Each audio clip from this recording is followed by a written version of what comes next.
Good morning, vinyl community. It's Glen Kellaway from the basement. It is Sunday morning, 10:15. Beautiful day. We had the coldest couple of days, man. Friday just rained. It kind of snowed in certain areas. It was nuts. Temperatures just above the zero mark. Um, Warmed up a bit yesterday, but still kind of chilly. It was okay in the sun, but if you're in the shade, it was cold. Today looks very nice, sunny. Temperatures getting back seasonable again, so looking forward to a beautiful day. And it's time for a vinyl tag response for Rachel the MusicMam. Rachel came up with a great idea. The Canadian Vinyl Tag Challenge. Being a proud Canadian, I was excited to participate in this. We live in the greatest country in the world, and we have some of the greatest VC members in Canada. I'm not going to mention them because I'll leave some out, but you all know who you are. So let's get started. There's 20 categories or questions or whatever you want to say, and we have to show a record to respond. Show a Canadian country album. Well, I'm doing a bluegrass album because I'm a bluegrass guy. DENIS, LePage, and Station Road. This was a bluegrass band in the Toronto area in the 70s. DENIS LePage, great banjo player, very influential to anybody in the 70s who was into playing the banjo. I'm sure DENIS LePage was one of their heroes. Amazing player. He was also in a band called the Dixie Flyers, which were one of Canada's greatest bluegrass bands.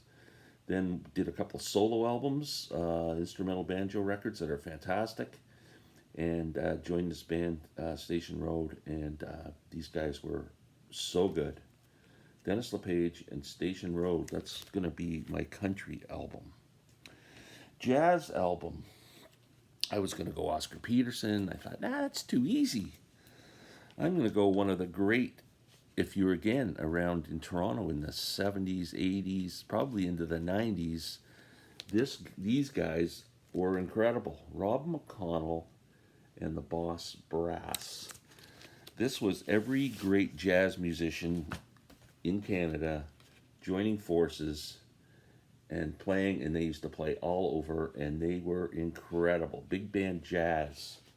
Rob McConnell and the Boss Brass.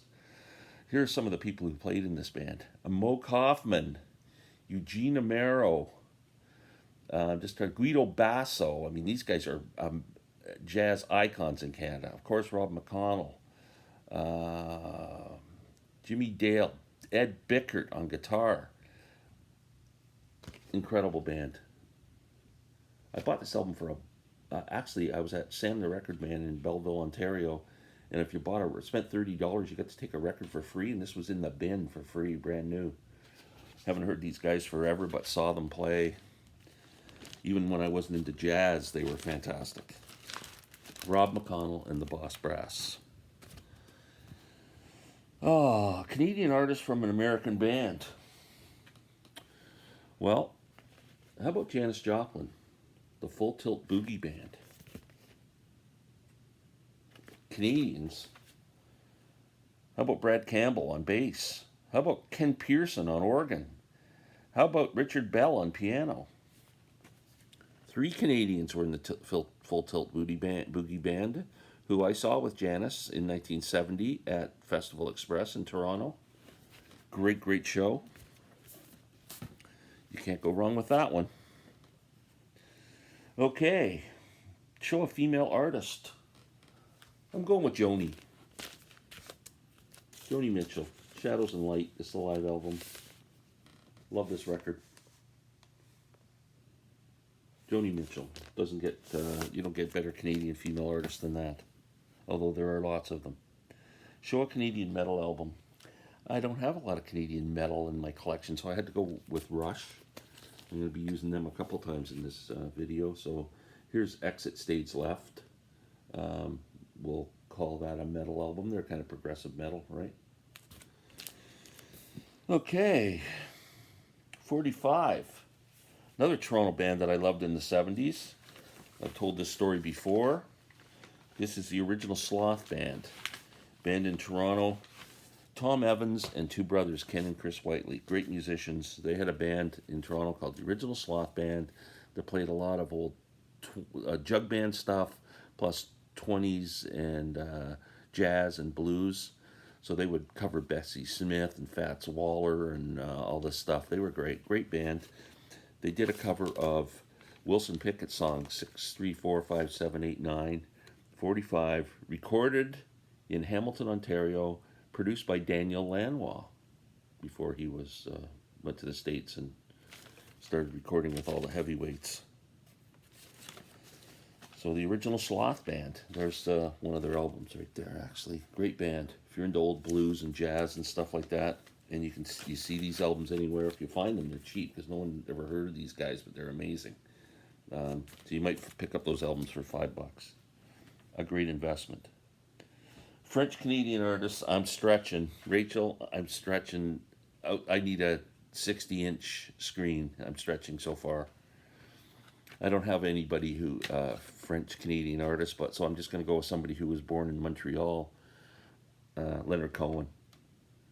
I think the odd time he used a French lyric, so I'm sorry. I let you down on that one. Indigenous artist. So, Tom Wilson from Hamilton, Ontario, member of Blackie and the Rodeo Kings, has an alter ego band called Lee Harvey Osmond. Great Canadian. He had a band in the 90s called Junk House, and it had a big hit called Shine, which I think the song was used in a TV show called Party of Five, if I'm not mistaken.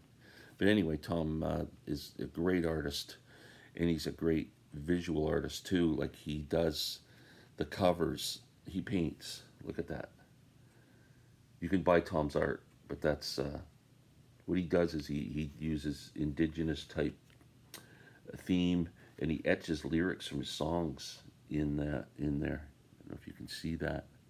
Beautiful artwork. Tom Wilson, look up his artwork. It's gorgeous. Anyway, this album is called Mohawk, because Tom is indigenous. I believe his reservation is somewhere in Quebec.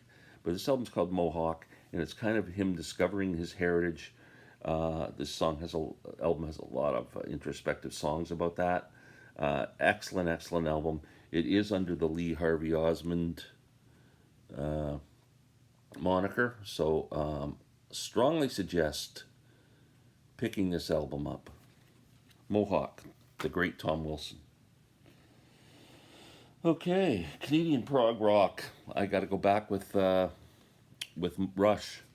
So I picked, I think, their proggiest album, Farewell to Kings. Great, great record.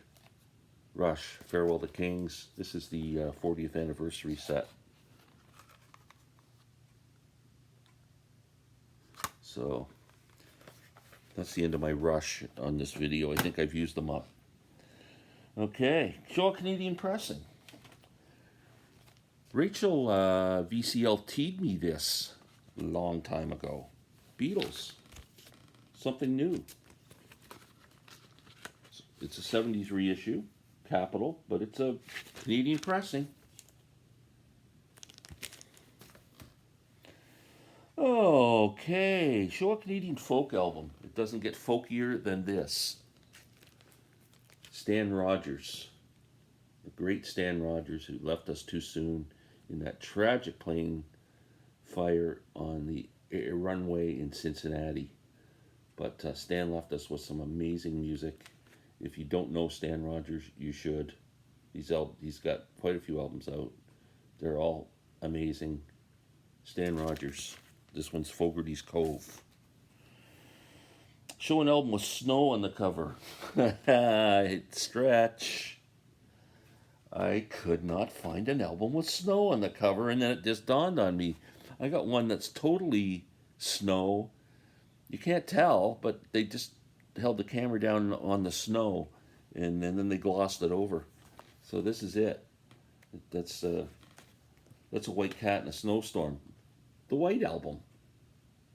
It's a whiteout. We've all been blizzards. If you live in Canada, you've driven in a blizzard where you can't see out your windshield. So that's what that's what it looks like.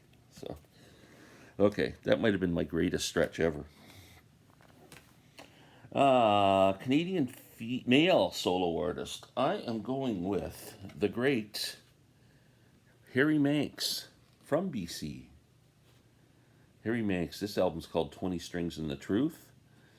Harry is a blues-based artist, great vocals, great musician.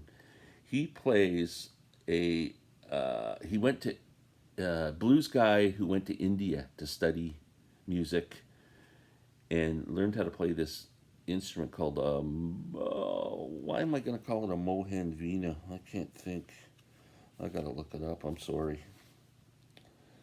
Yeah, Mohan Veena. It is, yeah, kind of looks like that. But here's Harry inside with his dog. Great musician. Everything is pretty much blues based with a world sound to it. It's really interesting music. He's a really great musician. You should check him out. Harry Manx got quite a few albums out. I highly recommend this one, 20 Strings and the Truth. This is fun. Show an album with a Canadian location. Again, I'm going, what the heck? And then I thought, Joni Mitchell, For the Roses, on the cover. Joni sitting on her property in BC. That's Canadian location. I'm not sure exactly pinpoint where, but that's Joni sitting on the shoreline.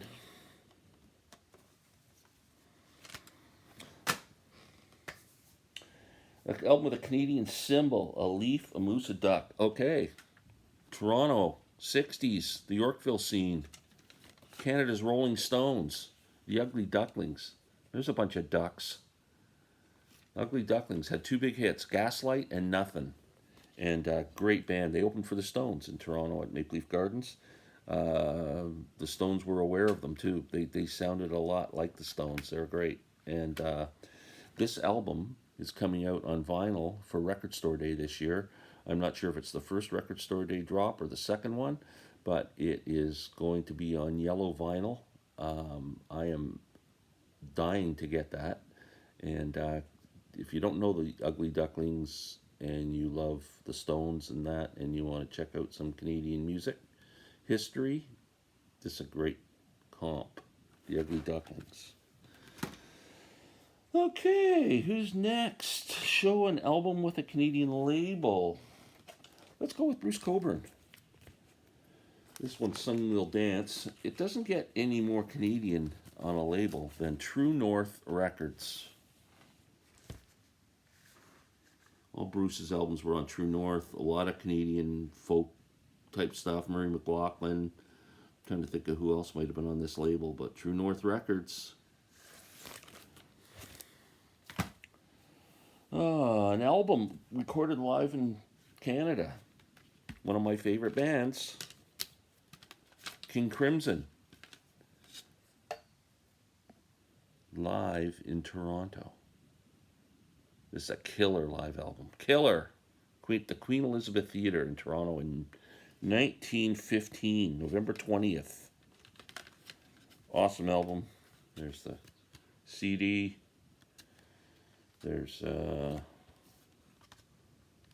Toronto, some of Toronto. Yeah. What's next? Show a song with a beer or whiskey. I couldn't find a Canadian band with beer or whiskey on the cover, but how about this? Charlie Daniels Band. There's a song on here called Whiskey. That looks like a bottle of whiskey to me. There's a song called Whiskey right there. Okay, Colored Vinyl. My favorite Canadian female artist. The incredible Kathleen Edwards. This is Kathleen's new record, Total Freedom, which is getting great reviews. She is back stronger than ever after taking like about a 6-year hiatus from the music business. And this is a great record. She is now touring. I think she's doing a tour in the States with Willie Nelson and a couple other people. I can't remember who else is on the show, on the bill, but there's about 4 or 5 acts that are touring together, and that should be pretty cool. There's the colored vinyl. It's supposed to be gold, so close enough to gold. And a shout out to a Canadian VC channel. I'm going to shout out my nephew Jack. Jack's Stereo Experience. Jack needs some subscribers. Please help the lad out. He's a great guy. He's so knowledgeable about music at a fairly young age. He's going to be 18 this year. And Jack and I do a channel, a collaboration together. We've been doing it weekly so far, but now it's going to, I think it's going to be bi-weekly. Things are coming up that are preventing us from doing videos. We're just both busy. He's busy finishing off his school year, and I got some stuff going on. And but we've started a thing called the Family Tracks. So it's old uncle and young nephew talking about classic rock albums, and it's so cool and unique to see the perspective from someone who's my age, who kind of was there when the albums came out, and someone who's 18 and discovering all this music now. He's a huge Beatles fan, Pink Floyd, Yes, Queen. Check out his channel, Jack's Stereo Experience. I will put the name down in my comments after. Rachel, thanks for doing this. You are such a big part of the VC, and we all appreciate you. And thanks for doing this. And oh, Canada.